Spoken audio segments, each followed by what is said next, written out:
everyone, and welcome to the Elixir RoundTable. We have a very special episode today where a couple of my wonderful students will be joining us. Depending on release order, you may already be familiar with Yusef, who was recently on the Elixir Newbie podcast as well. And we have Einar joining us, who I hope to get on the podcast at some point. We've been trying to schedule it, but hasn't been yet. So really excited to welcome them to the community. We also have our roundtable of Elixirists at DockYard. So as everyone knows, I am Brooklin Myers, host of Elixir Newbie, instructor at DockYard Academy, and I am joined by our panel, which I will let introduce themselves. I'm Mike Benz. I'm an Elixir engineer here at DockYard. I'm Paul Valente. I'm also an Elixir engineer at DockYard, and I work with machine learning. I'm Chris Wahulis. I'm actually a Ruby engineer at DockYard, and I'm learning Elixir. I'm really excited to get to connect Yusef and Paulo. So Paulo has been very gracious in donating some of his time with another student, Marco, and talking about AI and machine learning. And Yusef also has a deep interest in those topics. His capstone's related to it. So Yusef, why don't you start us off? I'd love to hear what got you interested in joining the Academy. What's your kind of background? So first off, wonderful to join you. I've listened to, I think, every episode of Elixir Roundtable, DockYard Roundtable. And I really enjoy it because the technical discussion is really wonderful. Hard to get that into just audio, but I feel like you guys have done an incredible job with that. So as for my background, I got into programming in an odd way. That I used to be a professional poker player, and around 2015, I started to learn that neural networks were beating the best humans. And I got more interested in learning more about that than playing poker. So I started to teach myself Swift to build iPhone apps, and didn't take that far. Never really got any users for any of the apps that I built, but decided that I wanted to get deeper into the tech stack, learn back-end development, to build stuff that can scale. And that got me into Elixir. And then getting an email from Brooklyn inviting me to DockYard Academy in December of last year was just like Willy Wonka and the Chocolate Factory, getting that golden ticket. So yeah, I've really loved Elixir, love the program, and so excited to be here and just encourage anybody else to get involved in Elixir any way they can. That is, how did I not know that you were a professional poker player at one point in your life? How did I not know that? For real. That's awesome. What a bomb drop. All right. Well, remind me never to gamble with you. I guess celebrating the end of the Academy with the poker game is no longer on the table. But that is extremely cool. So I want to make this kind of an open format for everyone to just, ask questions, and it's a great opportunity for the students to get to meet some of the DockYarders, and vice versa for some of the DockYarders to get to meet the students. So I also want to ask Einar, what got you interested in joining the Academy? Yeah, so I'll echo Yusef's statements and say it's an absolute pleasure to be here. It feels like this is a little capstone on all the efforts we've put into the Academy, being invited to the grand forum itself with colleagues at DockYard, which we've grown in many ways to love and appreciate. Most prominently because we're fortunate enough to be in the Academy. Like Yusef, I feel like I received a golden ticket the day I got that email from Brooklyn. I had been self-studying Elixir for about 4 months at the time, and I felt like I'd hit a sort of a brick wall because it was just difficult to put all the syntax and all the paradigms that you learn like one by one in a textbook or through this or that tutorial online, and actually put it to use and build things.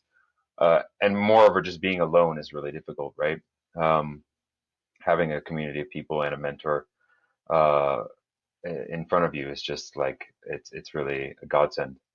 Why I was interested in the first place? So I was doing my PhD in the history of computer music programming, and I was pursuing that path because, um, well, specifically that path, that research topic, because I am a electronic and computer musician. It's been about 15 years now that I've been producing electronic and computer music, and about 5 years ago, I really got into specifically computer music. Um, and I had been playing with Lua primarily to do some live scripting, writing um, some programs to control hardware synthesizers, um, and that was fun. I was really having fun with that, but it never really sort of clicked for me. I don't know. The language didn't really spellbind me. I wasn't seduced by it in any way. Then one day I ran across a library essentially for Haskell, which is written on top of the SuperCollider audio synthesis language called Tidal Cycles. And that was my first introduction to functional programming. And I was absolutely obsessed. The Tidal Cycles it's a live coding interface essentially. Um, you you type in code and sound appears underneath your fingertips, and it was just so magical. And the simplicity, the conciseness, um, the sort of mathematical feel to it was it brought me back, I think, to my early days as a child learning mathematics, and somehow feeling amazed by that, how it worked in the first place. Um, in any case, I fell in love, absolutely in love with Haskell and functional programming, and I was trying to learn that by myself. And for a number of reasons, I didn't get very far. One reason was the documentation in the community, I think. Another was I was just so occupied with my own research. Right, I was trying to be an academic and learn Haskell on the side for fun, essentially.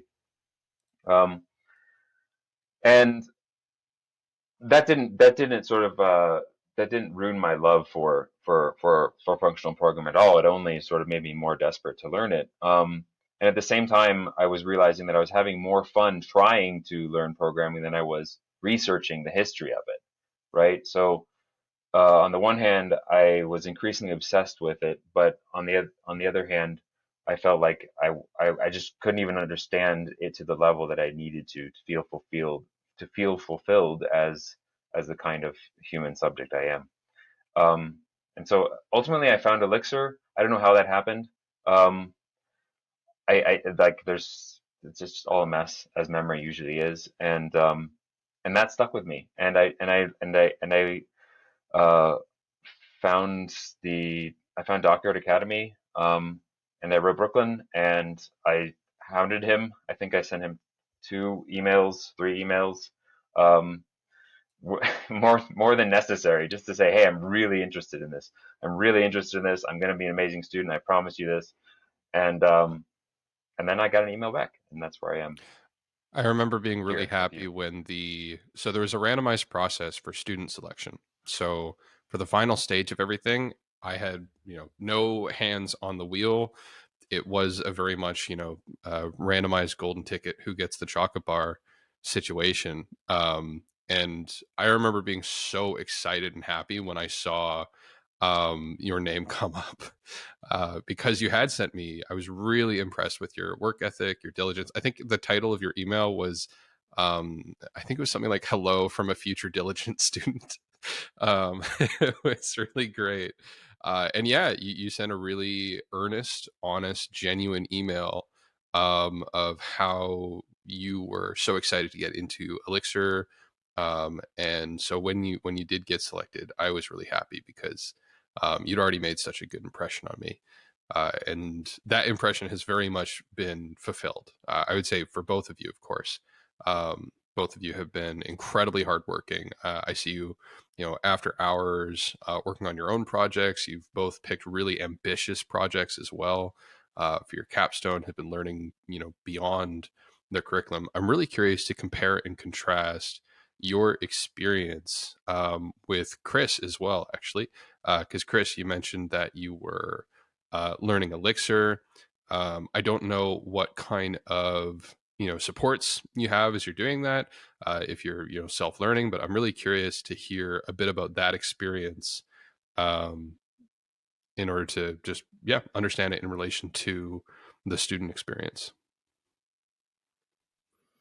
Yeah, it's interesting, and I've gotten a couple of questions saying, well, if you're learning, why aren't you like in the academy or auditing the academy or something like that? Um, in a way, it's I'm a little jealous that you've had the time and the sort of the dedicated experience in the academy to really ramp up. I remember when I was coming back into the programming world, I was learning Ruby on my own and Rails, and it took a long time doing it on my own on the side. It's hard. Um, I'm learning Elixir in the context of being a DockYard employee, which is there's more support than just learning on your own. So I'm spending some of my own time learning, but also DockYard has a mentorship program, and so since I became an employee, I've been working with mentors on learning Elixir, and it's a goal for DockYard for me to be ready for my next client engagement, which will be in Elixir when that time comes. So it's been a really great opportunity to be learning on my own, but be working with people who can answer questions and sort of keep me on track, and eventually working on a project. So I don't know that it compares to your capstone projects, but working on a project to sort of consolidate my learning. It's When I started the learning process, the academy was still coming into being, and so at the beginning, I was sort of ahead of where the academy was in my learning process. So uh, it just the timing wasn't right, I think, for me to actually ask about trying to follow the academy. And then, of course, your learning, I'm sure, has been much faster than what I've been going through. We're working on the self-led experience at the academy. That's going to be a bigger focus coming up. It's the kind of thing where you can't have 10 priorities. So the initial priority has been make sure it's a really good experience for the active students that have an instructor. And little things like, oh, hey, this reading, oops, we didn't have an example of this one thing that would have been really useful. Well, no problem. I can just jump in and explain that. Right. But a self-led experience, those tiny, very surmountable issues become major blockers to learning. And so that's something we're going to be working on and optimizing for in the future. And yeah, I could see it being a fantastic training tool internally for DockYard as well, for helping developers transition into Elixir. We've also been working on some, essentially, I'm calling them bonus sections. So topics that aren't a good fit for the curriculum, but are great things to go and learn. Like, for example, we have a lesson on queues. How do you implement a double-ended queue? How do you, so fairly, more computer sciencey concepts that don't really make sense when your priority is just how do you learn the skills to be hireable, productive, employable, but are phenomenally useful skills for setting a strong foundation as a developer. Mike, I'm aware that you're heavily involved in the mentorship program. Is that correct? Yeah, yep, yeah. Currently mentoring Chris and 2 or 3 other engineers. Awesome. How do you find that experience getting to work with other developers and teaching them? I'm curious to know how can I teach better, I suppose, is where I'm ultimately digging in, but I'm just curious to hear about your experience with that. Yeah, so I love it, and I sign up for as many mentorship opportunities as I can with Elixir, because honestly, I mean, as you've heard or has already heard, like Elixir is amazing, right? And you only get to discover how awesome Elixir is once, but like through mentoring, I get to like be a part of that again, and just helping people. Like when you see that light bulb go off, and they're like, "That's just amazing!" Like you get to help people with that and guide them through that experience. So I love it. I love Elixir, and I love helping people understand all the amazing things about it that helps bring them to the next level on it. So That's really awesome. We have a really common experience there for. I remember when I first started, just programming in general got me really happy and excited. Something as simple as making a button change color. When you're first starting out, like I would literally pump my arms up, like yes, like I did it. And then as those things become simpler and more trivial, and you get less excited about the small things, it kind of the dopamine rushes, the pace slows down, right? And then you get that dopamine rush, like, oh, I finished that thing that took me 3 weeks to work on, right? As opposed to making a button change color. And so part of what I love about teaching is getting to watch the students discover the things that I had discovered, often in a much faster time frame as well, which is part of the reward.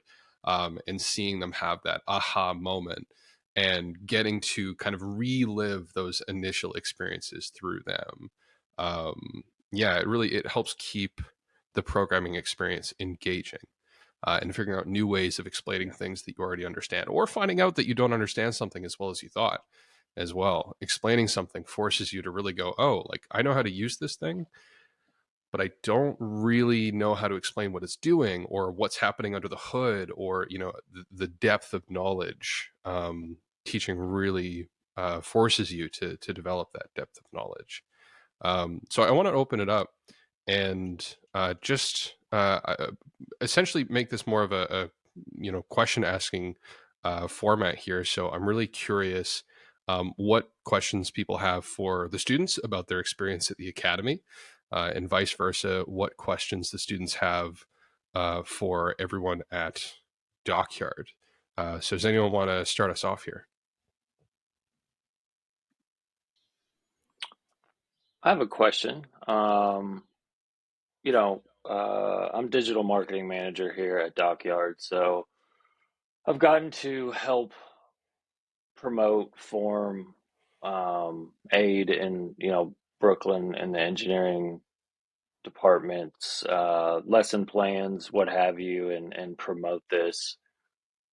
Is there anything that you could give the marketing department feedback on like clarity of like commitment, or why we broke down the structure of the lesson plans that we did, or something like along the lines of like, did we not do as well of a job as like kind of a comparison of why you should leave Ruby and go to Elixir, or something like that, like because it sounds like Einar, am I saying your name right? Einar? Einar, like a. Einar. We're both Einar. Canadian, so we Einar, say Yeah, A. like an A, yeah. apologies. It's a boot. Yeah. So no, along those lines, because the goal is to the supply is lower than the demand of Elixir engineers in the market. Product market fit is there, so just wanted your take on kind of the awareness to selection, because for everybody listening, the selection was completely unbiased. It was as blind and random as humanly possible. I mean, there was, can you commit to the time frame? Can you complete the course? Like, those were simple qualifying questions, but there was no background or social scraping or anything like that. But yeah, if you all could just kind of speak for a couple minutes on how you first heard about it, and if there's anything that I can do to improve this next cohort campaign. If you don't mind, Yusef, I'll make a couple comments first. Um, well, I'll first respond by saying, it sounds like you're looking for negative feedback, and I don't have any yet, so I apologize. There aren't gaping holes. There aren't any gaping holes in your strategies as far as I can tell yet. I've been nothing but impressed and very much in awe and how all this is coming together in such a short period of time, because I know it has been a very short period of time. I first discovered the Academy through Elixir Newbie, in fact. As a new devotee and believer in Elixir, I was scrambling for any and all content I could find on learning the language and beyond. And of course, Elixir Newbie popped up. Chain one putting. I don't remember if you talked about the Academy in one of your episodes or not. But I did learn eventually that you were now heading the DockYard Academy, and that was how I first discovered it. So that was a great segue because for me, because how to put this, I had already come to trust Brooklin as an instructor, as a mentor, as a guide through not just learning the language, because the podcast wasn't really about learning syntax and programming from the technical perspective, right? So I'd come to trust him in a way as a general sort of guide into this new world. And so I think that I just want to say right there, I think this is a really good decision that you chose. This is not to I don't want to be over complimentary or Hey, complimentary. I'm appreciating Yeah, you exactly. help me keep my job. That's all I'm gonna say. But I mean, you put this thing together probably with Brooklyn from the get-go, and you knew you had a leader for the Academy that you yourselves already trusted, and I think that was a really good way to go about it, as opposed to founding a school and then looking for teachers. And correct me if I'm wrong, maybe it was backwards. Maybe you decided to do the Academy and then you found Brooklyn, but I mean, I think it worked out really well. And I think I know for a fact that half of our cohort did discover the Academy first through Elixir Newbie. And so the role of audiovisual media of podcast and his podcast was very crucial, because it eased me into this idea that I could do this, and that there was a person there who could help me. And then now having something like the RoundTable, I think this is a great way to continue that from the official DockYard podium. I was really delighted to see that the RoundTable was happening, and like Yusef, I've been watching as many as I possibly can. And so I would encourage this strategy of holding a public forum for people to listen primarily. I know it's on YouTube, but I mean, it's not designed as a primarily visual material. I think this is a really way to sustain the momentum that the Academy has already gained in such a short time again. Yeah. So it was more appealing to have self-guided education, as opposed to, because when you're speaking to your backstory, the educational content on the the interweb and the Google machine was not as in depth as what you were looking for, right? So found Brooklyn, talked about the academy, and here we are, talking about your all's graduation and demo day, which is very cool.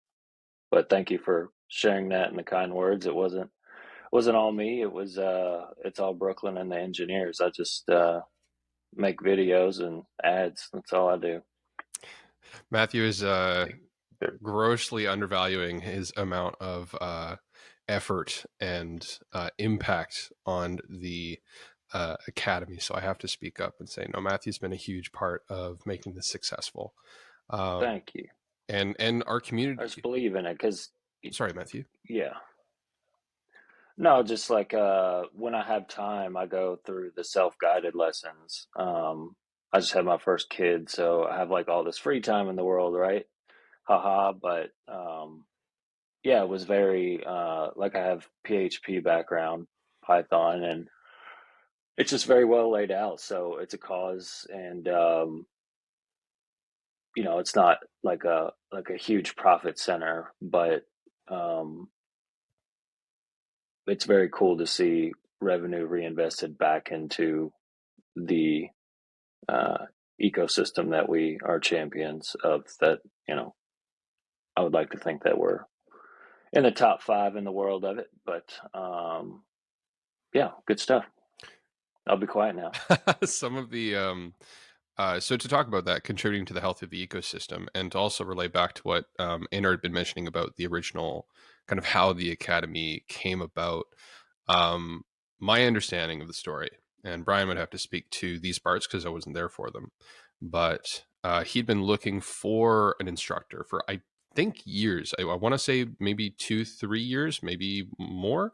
But he'd been looking for someone for this position for a long time. And the goal with it had always been contributing to the health of the ecosystem, improving the hiring pool, solving some of the problems and challenges that the Elixir community is facing right now. We have an issue where we have very few junior developers, right? We're very top heavy. So people are constantly demanding, like, we need more developers, more developers. One of the things stopping some bigger companies from getting into the ecosystem right now is just hiring concerns. And so part of this was addressing those concerns and growing the professionals that will match that current demand. And so it's never been, what's really been great about that is it puts us in a very unique position financially, because the goal of the academy, unlike other similar programs, it is not a financial opportunity. Like, the goal with this has never been to make money. It's not a positive financial venture. It's something that we can be flat on. Heck, I think we're even willing to take a loss because it improves our hiring. It improves the community's hiring. It's just healthy for the ecosystem. So as a result, the price that came out, we're really, really happy and proud of. So it's $3,000 for the course, and a comparable course would be somewhere between, say, 8,000. There's even similar courses that cost as much as 18,000. So to come in and be about a third the industry average for a course like this is something we're really tremendously proud of. And so I would love to ask our students, how did, I kind of want to know more about your experience with the course now that you're essentially. I'm sorry to interrupt. I'm being really rude, but we didn't let Yusef answer Matthew's question. I'm so sorry. Thank you. I apologize for missing that. Thank you. That's not rude. I was the one who was rude. Thank you, Chris. Yeah, there's no hand raise feature yet in Riverside. That's on their roadmap, but that good catch, Chris. Thank you. Thanks. So I actually don't know how I heard about DockYard Academy. I know I must have applied at some point, but I've listened to a lot of podcasts. Maybe at some point I just saw some link on Twitter and I clicked on it or something, but in a way that we incepted it. We incepted exactly. it into your brain. Beautiful marketing strategy. And I kind of have a question maybe we could answer at some point. Brooklin about how you want to go about expanding the self-paced offering, because the curriculum itself, if you think of the live books as just a book, I would say would be the best book on Elixir that exists right now, like bar none. And it's been incredible to go through the material with you, but I know that so many people have gone through the material on their own and have grown and learned so much from that. Thank you. I really appreciate that. One of the weird things about this experience is that I get to see the stars on the GitHub grow, but I don't see the people behind those stars. I only see people like you, people like Einar, people like the rest of our students who are actively involved. And I don't even have stats on how many people have taken this course self-led. Like there's no real way of tracking that progress right now. So I'm sure there's lots of people out there who have used the course and started learning from it. But I would love to know more about them. But there's kind of this silent student base right now. And your original question was, we can change it. We can change that. Yeah, getting some insight into that would be great, actually. Especially because we're about to change the format to be more kind of friendly. And so your question was, how are we going to expand it out to make that self-led experience, more tailored, more suitable, just improve that experience. One of the biggest things that we are putting on the roadmap right now, granted, this may take some time. We're still working with the program, so I don't want to create an expectation that this is going to be done, next month. But it is on our roadmap to create video content. So one of the things that can be difficult is parsing the text and really understanding it, playing around with it, seeing the context behind it as well. If I say every single bit of context in the textual information about enum, for example, that's going to be a big page, right? That is going to be a lot of information, complete information overload. So you kind of want the basics in text, but then when someone tells you a story, right? Telling a story in a video and starts talking about, well, here is this concept, here's how people apply it, here's some of the context behind it. That's something that right now I think can't be delivered effectively through text. So having some video in there to improve that would be fantastic. This is maybe less minor, but less major and noticeable, but just as impactful, is by going through the cohort. This is the first time we've run the full cohort. We had a beta before, but they were doing part-time days. We weren't always able to go through everything. And so as a result, we've caught a lot more of those little bugs. Like we have quite a few issues on the GitHub right now that are just super small, like 5-minute fixes, but will make a big impact. As well as through teaching the content, I've learned certain topics are more important than I realized or take more time, need to be covered more in depth with more variety and context and examples. So we can improve that content out now that we've taught it to a group, as well as some other concepts weren't as important. So we've moved those into more bonus sections. So that way we can keep the curriculum tighter and more focused on what is absolutely necessary and important, and create opportunities for people to go beyond if they'd like. So that's the other thing we're doing, is we've created a bonus section that has the more advanced topics or just more extraneous topics that are maybe interesting and something that people want a reference to, but aren't necessarily important for just developing your core skills. So there's the more computer science concepts, more kind of edge case things. I think we put streams in there as well. So just some features of the language that, while important, aren't necessarily critical to cover when you only have 3 months. And so those are some of the ways that we're going to be improving it. I'm sure there's more, but that's what comes to mind in this moment.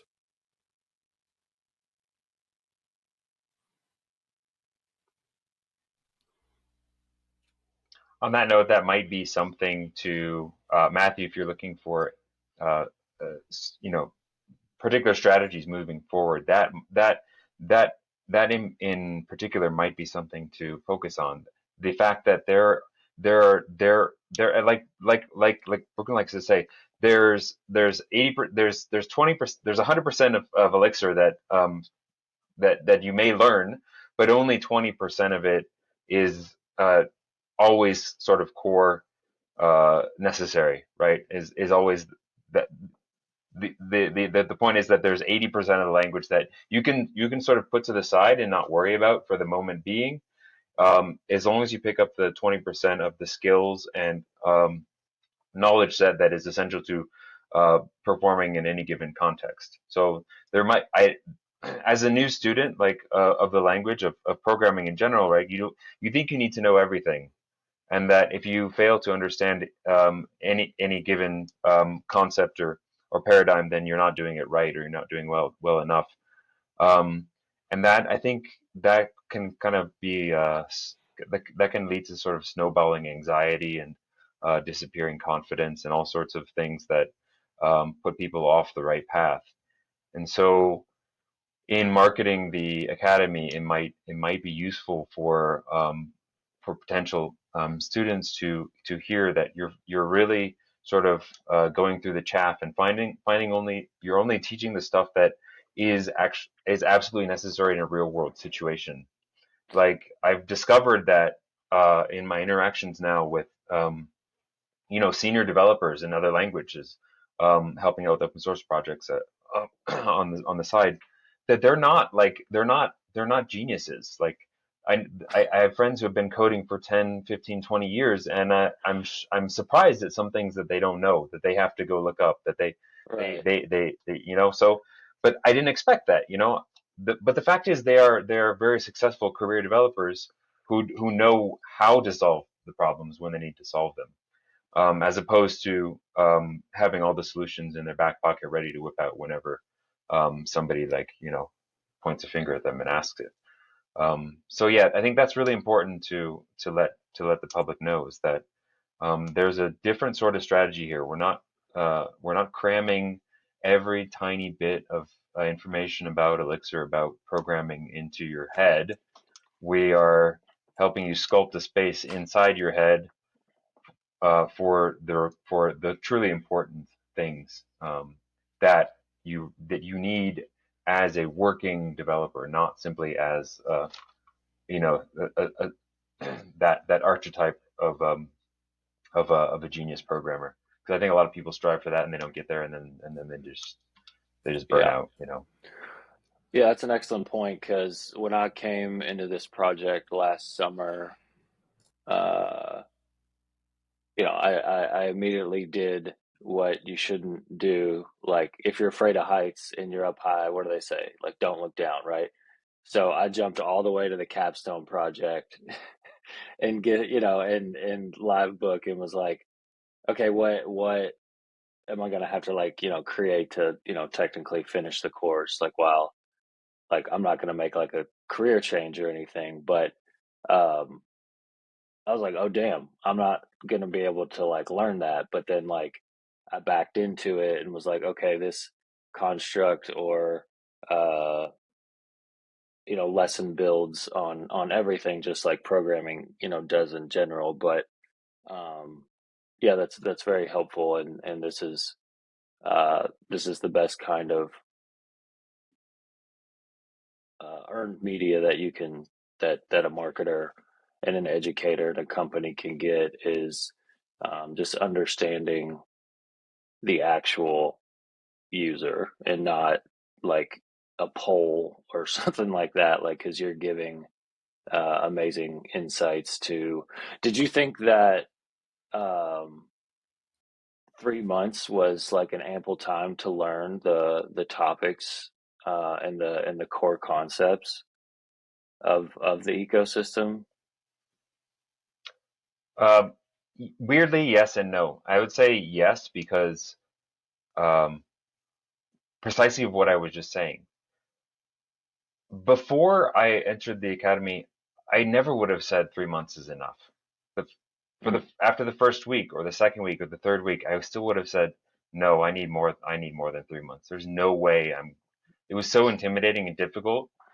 Um, I felt that there was no way 3 months is gonna get me where I want to be, like in the industry. But having experienced the pedagogy and realizing that it really is just about that 20%, I was able to stop fearing the fact that I didn't master this one thing on Mondays from Monday's lesson. That on Tuesday I still hadn't gotten this concept. On Wednesday I still couldn't remember exactly how to write this one function out by hand, right?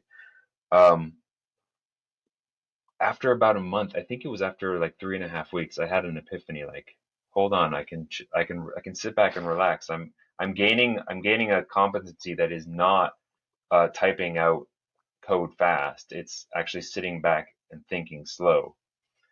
And at that point, I started to feel this 3 months is enough. Actually, it actually really can be enough. And we're still 3 weeks out, and I still would say that's the case. I think I will be ready in 3 weeks to go wherever the world is going to take me with confidence, right? But I would also say 3 months is not enough, because I would like to be doing this every day forever, right? It really is a very pleasant experience inside of the academy on a daily basis. Like I feel friendship, camaraderie. I feel inspiration and motivation, and it's something I would like to be doing all day, every day. Hopefully, I'll have that experience in the company setting. But so that's my answer. No, it's not enough, because it really is just enjoyable. But Cool. from a competency perspective, I think it actually is sufficient. If you go with it, if you go at it with the tenacity and the curiosity, and you are also able to relax while doing so, while putting all that effort into it, then I think it can be enough. Yeah. I totally echo Einar's sentiments there, especially because while the focus has been on learning Elixir, so much of what we've learned has been general about how do you solve problems, break up the big problem into smaller problems. Maybe break up the smaller problems once again, like writing tests, how do we use all the tools at our disposal effectively? How do we communicate and work on teams and, hold ourselves accountable, and, project management. And so I feel like one of the major points of growth that I've experienced, and I think I see this in the other students as well, has been that when we encounter a problem that we don't have an immediate solution to, we have so many more strategies for how can I solve this? How can I research this? How can I ask questions and get support? And so, programming and really almost anything in life is more complex than what you could learn in 3 months. But I really feel well equipped to take on the next challenges that, I looking for employment opportunities. So I think I feel ready. We do really try to focus on a holistic view of education in the academy, because ultimately the information is not going to be what students need to take away. It's exactly what Yusef was talking about. It's those strategies of problem solving and breaking things down and knowing how to make forward progress, even when you're doing something you haven't done before. And we also know 3 months is sufficient, I think is the right word. We can get the core competencies going there, but we try to keep students involved in the academy after the fact as well. So Yusef and Einar have seen this. We have opportunities for mentorship afterwards. We continue to run community events that anyone is welcome to attend that's part of the academy. And so we're trying to create a space that people can not just come here for 3 months, and then, all right, we're sending you off into the world, kick you out of the nest.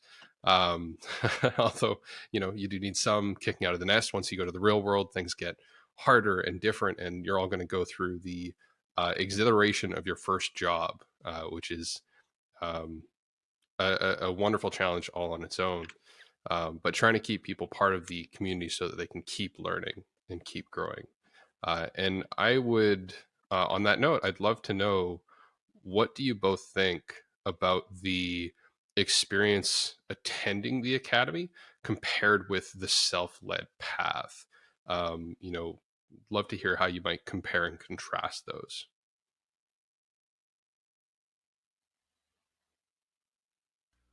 Well, one thing that I deeply appreciate about the academy, that it mirrors a professional environment, that when you get frustrated and feel stuck, you can't just like do something else. Like, you have to keep working and figure it out. And so there have been a number of moments where I felt really challenged and had to find a higher gear within myself. And thankfully, the support of the community, the instructors, the mentors have helped me to find that.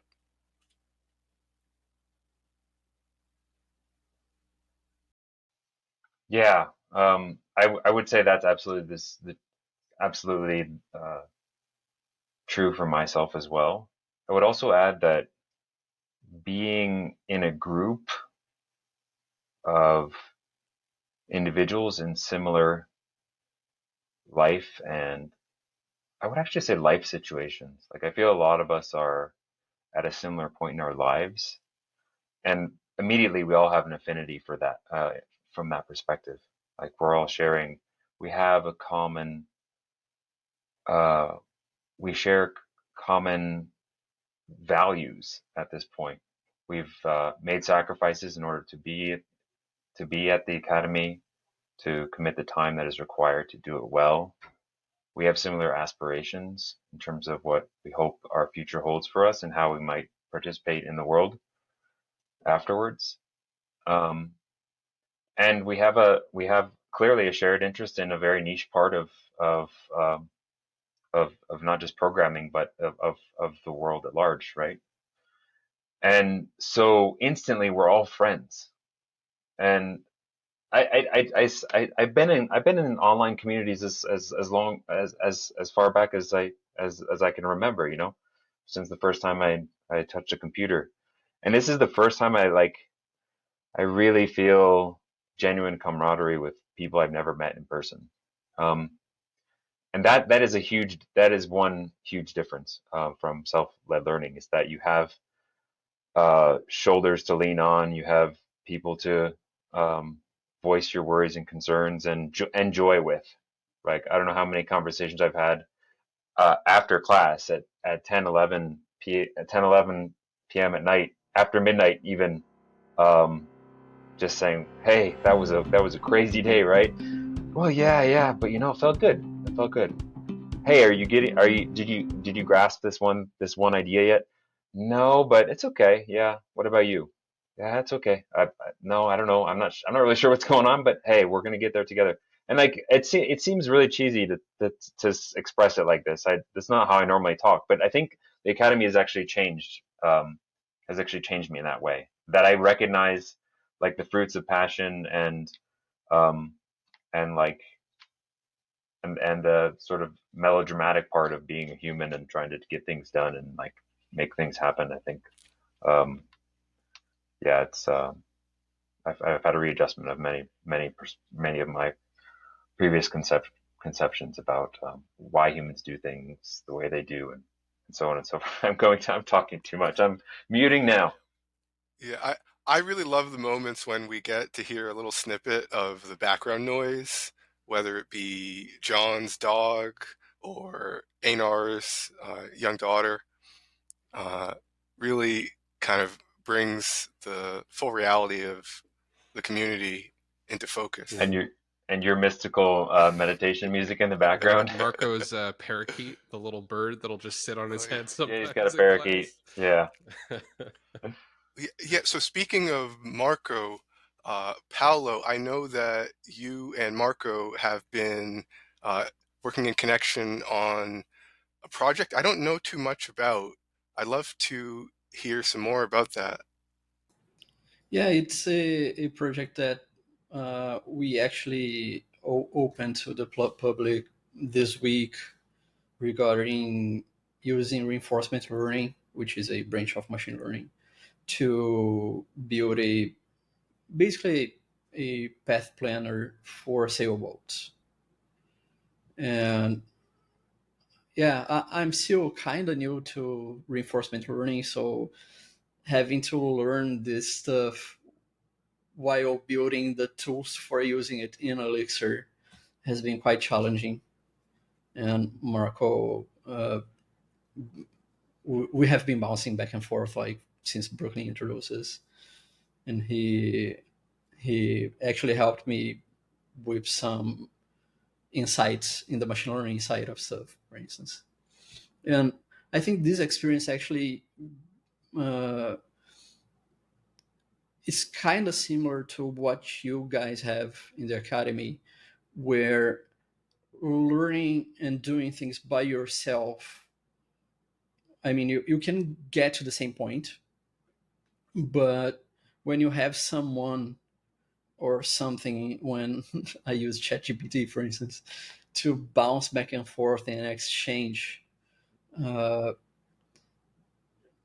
even if it's just an echo like ChatGPT does, or if it's an actual exchange like with Marco, that feedback helps a lot with growing and getting further and faster, I think.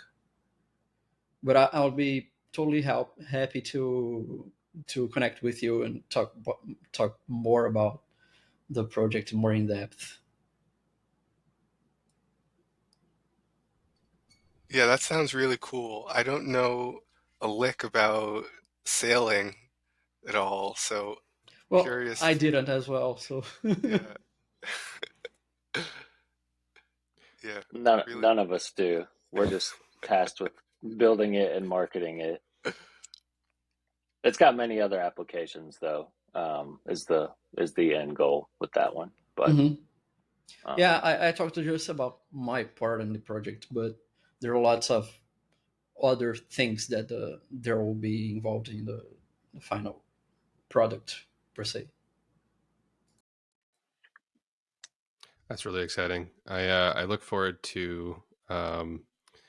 It's always wonderful seeing that students connect with other people, either internally in the community or externally. So really happy you two have gotten to connect now. I know we're running pretty close on time here.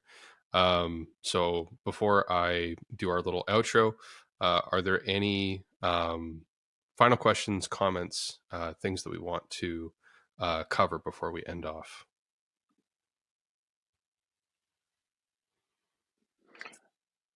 no, I don't have anything. I really appreciate the open dialogue and encouragement to keep this initiative going. But the words were very, very helpful, and I'll get this published as soon as I can. But really appreciate you all adding a lot of value to this initiative. So thank you.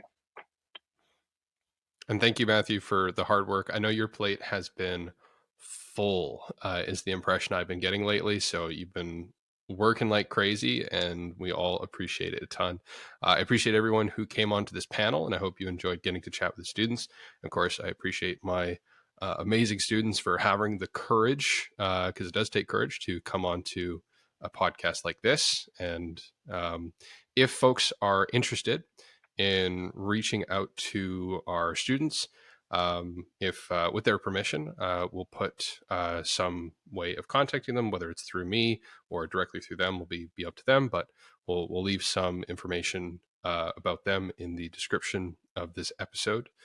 Sorry for adding more to your plate, Matthew. And thank you all for listening. and we will catch you on the next episode of the Elixir Roundtable. Thank you, everybody. It's an honor.